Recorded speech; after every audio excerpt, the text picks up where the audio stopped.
All right. Welcome to Inebriated Me, Sociable Me.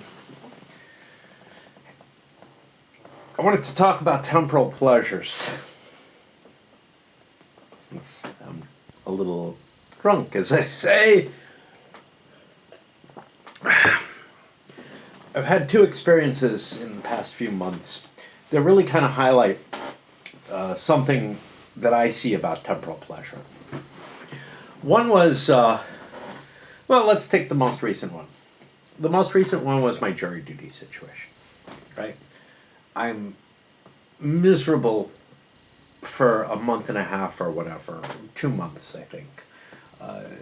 It gives me a warning. This is the second jury duty I've had in the last 4 months. Basically, one ended, the other one came within a month of the end of the other one. In both cases, I was excused, but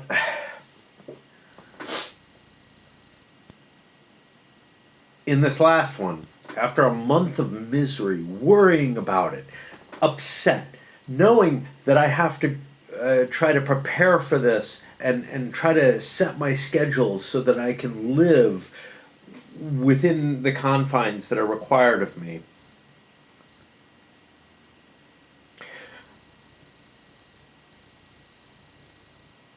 I had a nap today. Go into these segues, but it's vital to this, right? I had a nap today, and I woke up in the midst of an erotic dream. Now, these are very rare for me. I didn't have one until I don't know when. I mean, I really don't. But probably until I was 40 years old, right? I've never had a wet dream. um, I've had dreams that tinge upon the emotional side of things, but truly erotic dreams, yeah, not until at least I was 40, maybe 45 or so. And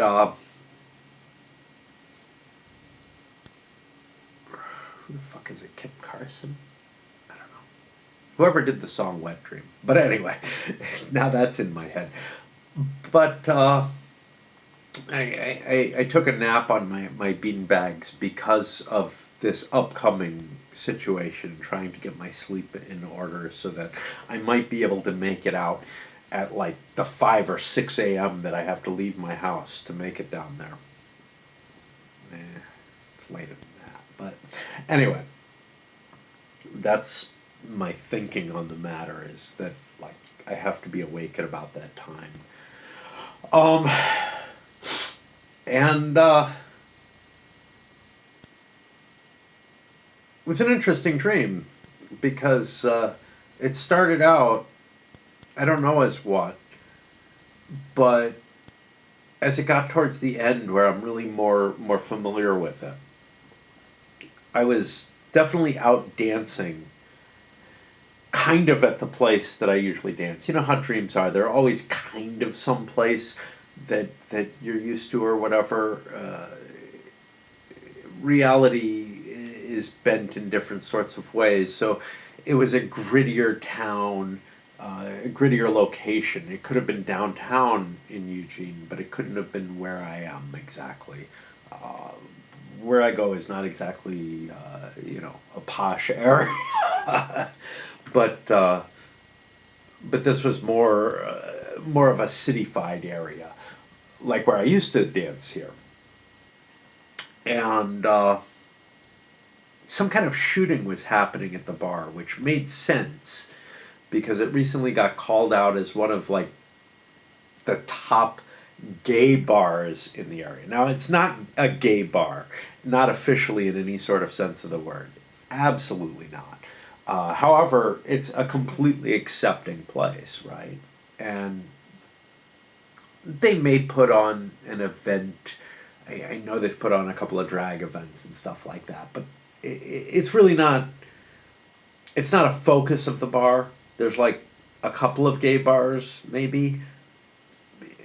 I know that they have trouble surviving because this town is so fucking liberal that it's like, why fucking bother? But to me, it's like this is just where I am. This is why I feel comfortable here. Not because I'm gay, but because this town is accepting of pretty damn near much anything, you know? And, um, and that's the kind of place that I do belong in. I felt the same way in Buffalo, honestly, compared to at least other places that I had been. And then when I finally moved to a big city in Phoenix, wow, that was not a pleasant area. Like, I mean, sure, there were areas and small locations and islands that were different, but for the most part, that was an exceedingly like more conservative than I'm used to in like, you know, the New York suburbs or whatever, wherever my dad was living in New Jersey. I mean, the suburbs of New York stretch to like Boston and Washington, as far as I'm concerned, right? But you know, you've got a megalopolis there where it's like very high density living throughout the whole area, and to me, kind of one sort of spirit there, but not a particularly liberal or accepting one. Um, you know, there's no place where I heard more car doors lock when they drove by me. Little old me! uh, yeah. Little old me, who when I went down to Florida, a bunch of guys in a pickup truck jumped me. But, yeah. Not that I didn't have my bad moments in Buffalo, for that matter. Like, I remember, like I said, walking with my wife, uh, with my arm around her waist or whatever, and getting beer cans thrown at us, calling us fucking lesbians. I had a beard, man. Uh, but whatever. Rednecks have trouble understanding what terms mean or whatever. But yeah, going back to something or another. Anyway, there was like a shooting there, and a mass shooting type situation there. And I remember running around the back, and this is not the place that I actually go dancing, but it was kind of more like downtown. You know, there's like a dumpster there, and it's in a sunken garage, and whatever is right there. And there were a bunch of burlesque dancers. Some of them may be males dressed as females, but I think most of them are female. And, you know, I had a little repartee with them or whatever. But then I decide, fuck it, I'm going in and dancing. I don't care. You know, the cops are like, you shouldn't. But they're not absolutely denying it. So I'm like, I start heading back up. And at this point, the only other brave person, as far as I'm concerned, is someone that I had, I'm going to say an absolute crush on, whatever, an obsession with. There's a word that starts with I for this. Yeah, I'm going to have to request that song again. Love is a Stranger. But anyway, and not for her, it doesn't link to her actually. But from like 15 years ago here, when I was here before, I was totally, I mean, I still love her because when I declare love, I mean it, you know? And she did to me first, and then I to her, but we meant different things, I think. And one of those unrequited loves that I've done a video on. Google it if you have to. But, or YouTube it on my channel or whatever, however you find damn shit on me.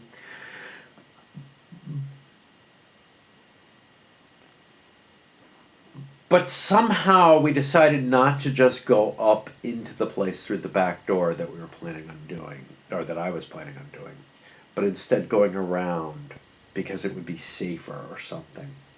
And I don't know what happened, but first of all, it ended up she was wearing a wig, which was really weird. I don't think I'd be into her, like sexually or anything anymore.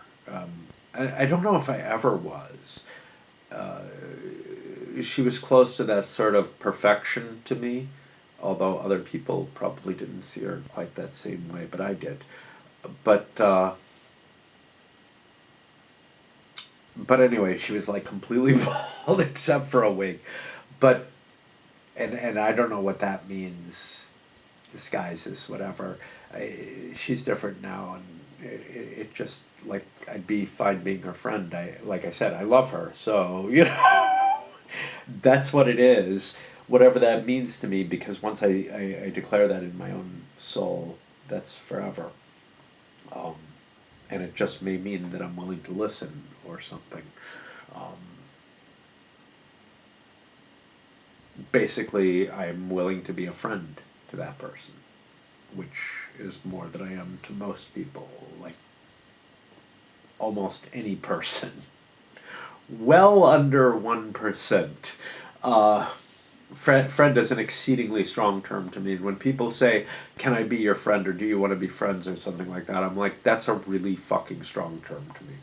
But anyway, uh, I don't know what happens, but we kind of fall down by the side of the road and start to make love, and it just, I wake up at the moment, which I consider almost the perfect moment, like just as she's guiding me into her, and just this concentration and whatever, and on her face and everything, and it's just the perfection. But that's her from 15 years ago, not her now.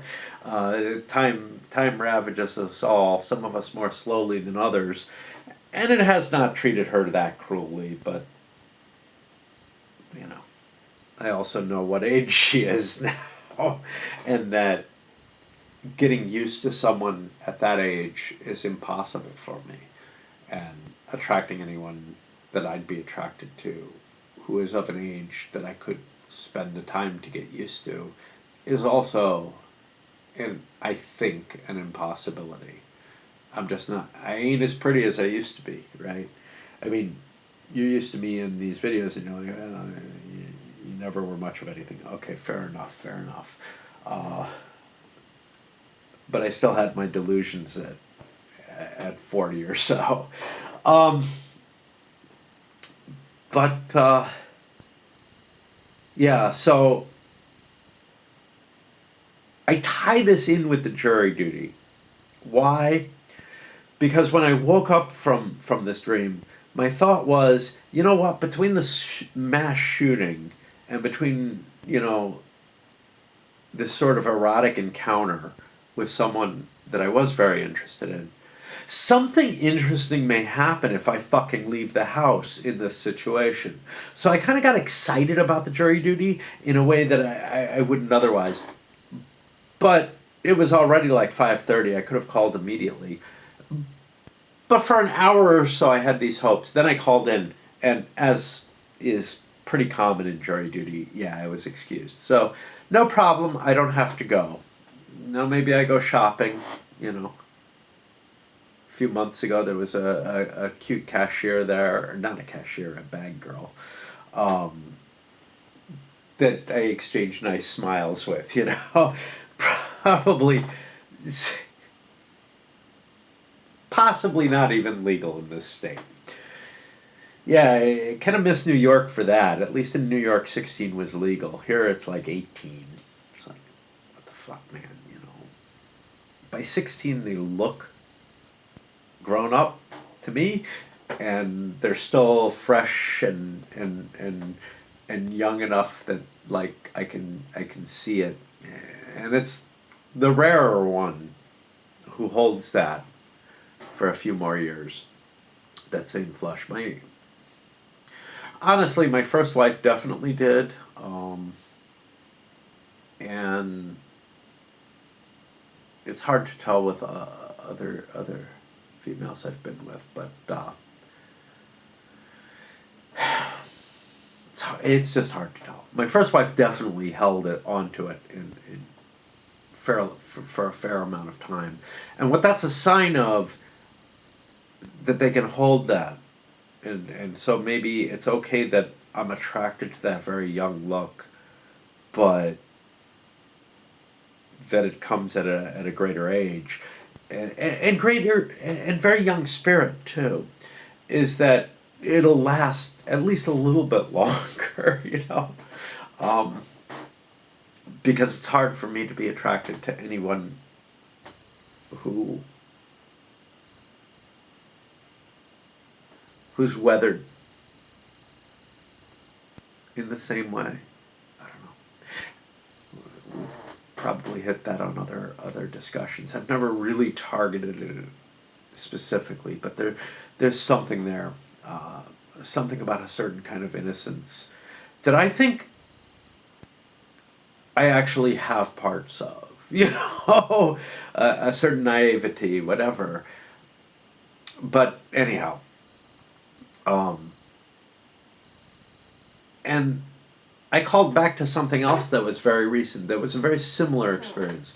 So on Facebook, I posted, you know, hey, the jury duty thing, the dream, whatever, and I give it a rating of 2 out of 5. The same as I gave to like having 30 wasps sting me, and man, I still got like scabs from this all over.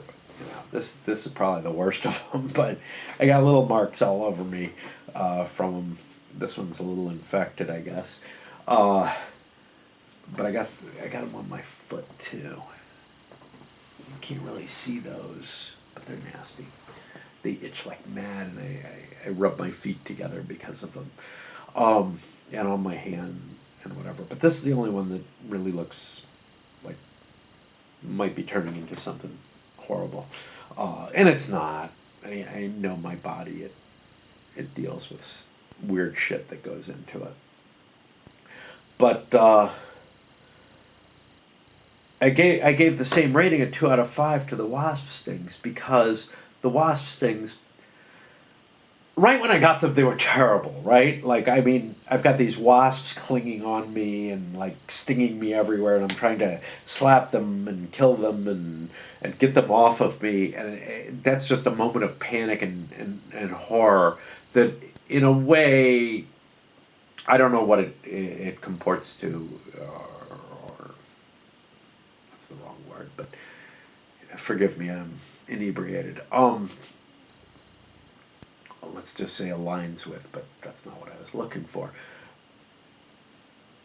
In the other story, what does is that month of misery to the couple of weeks now, or a week and a half, of itching and just not liking what I'm feeling from these.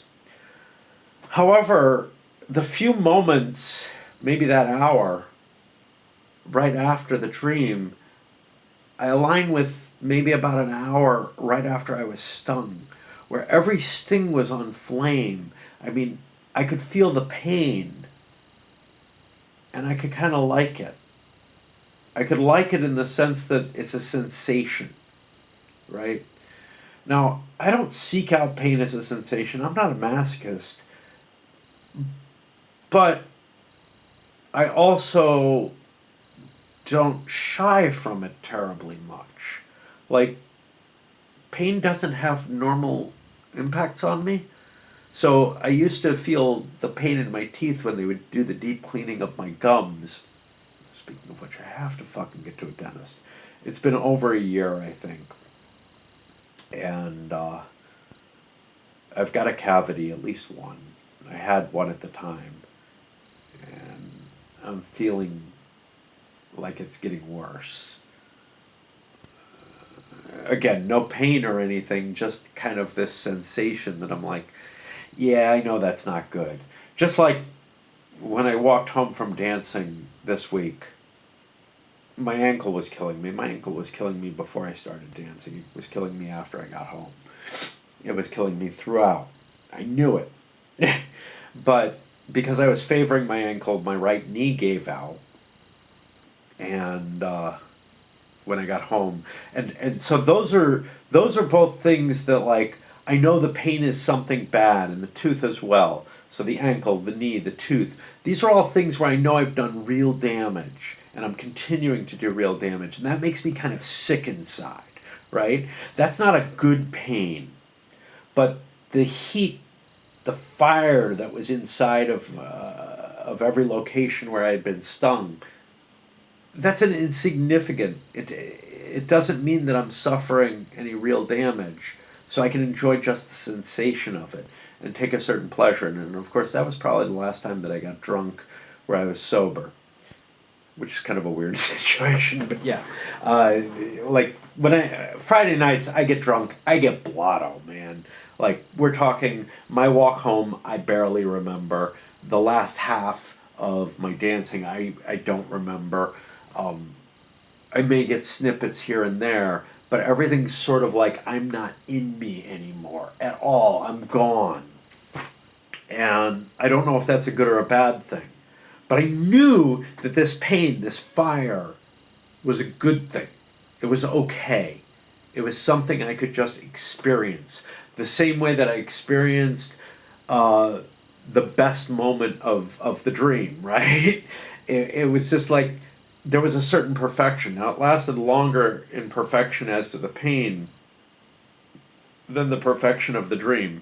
Because honestly, whatever excitement or whatever I have after the dream is sort of secondhand. It's derivative. It's just some thoughts that, like, a longer scale temporal happiness could come if I go out. I could experience something greater. So that's got hope and all kind of shit wrapped up in it that is no good, right? Like, the real perfection is in that temporal happiness, that temporal enjoyment, whatever that is. And this is where, like, the runner's high is. And I've experienced that not anytime recently because, fuck, man, I'm a lazy ass shit. But the amount, the times that you have in existence that are these truly perfect moments, and I think that those wasp stings and the dream, and, you know, there are tons of them.